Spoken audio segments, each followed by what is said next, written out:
सिरसागंज में आर्यावर्त बैंक की नई शाखा का फीता काटकर क्षेत्रीय प्रबंधक ने उद्घाटन किया। जनपद फिरोजाबाद में आर्यावर्त बैंक की मुख्य शाखा फिरोजाबाद का पुरानी भवन सिंह से नवीन भवन स्थानांतरित होने पर बैंक के चेयरमैन एसबी सिंह ने फीता काटकर उद्घाटन किया।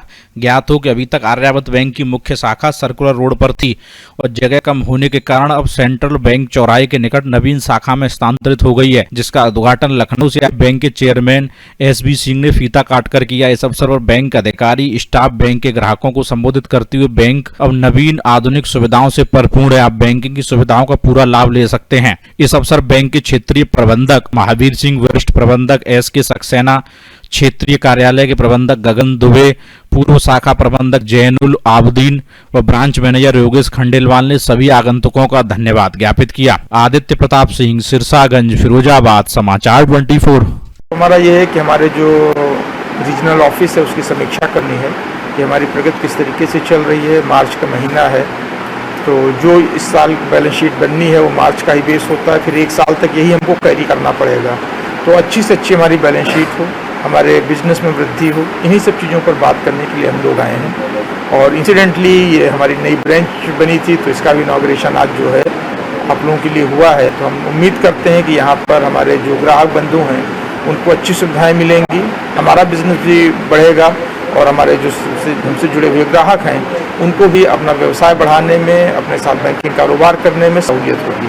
सर, संजीवनी स्टाइल योजना में किस तरीके से बात चल रही है? देखिए, उसमें हम लोगों ने ये किया है कि हमारे जो 5 लाख से नीचे के कुछ खाते हैं जो खराब हो गए हैं, पिछले 2-3 सालों में हमने देखा, कोरोना रहा, उसके पहले जीएसटी लगा, तो उससे काफ़ी लोगों के अकाउंटिंग कुछ गड़बड़ हुई, कुछ खर्चे बढ़ गए, तो उसके चलते कुछ बिजनेस पर प्रतिकूल प्रभाव पड़ा।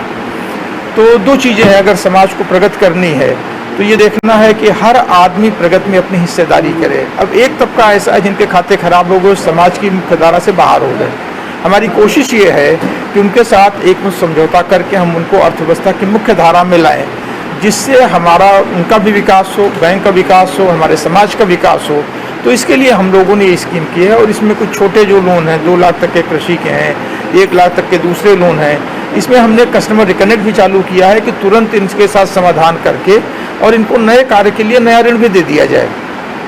क्योंकि कुछ कारण हो सकते हैं व्यक्तिगत रहे हों, अदरवाइज ज़्यादातर हमने देखा है कि एनपीए होने में जो छोटे किसान हैं उनके परिस्थितिगत कारण ज़्यादा रहे। कभी बाढ़ आ गई, कभी सूखा आ गया, इधर 2 साल से कोरोना चल रहा है, तो इन सब चीज़ों में या खुद परिवार में बीमारी आ गई, इस तरीके की काफ़ी चीज़ें हुई हैं।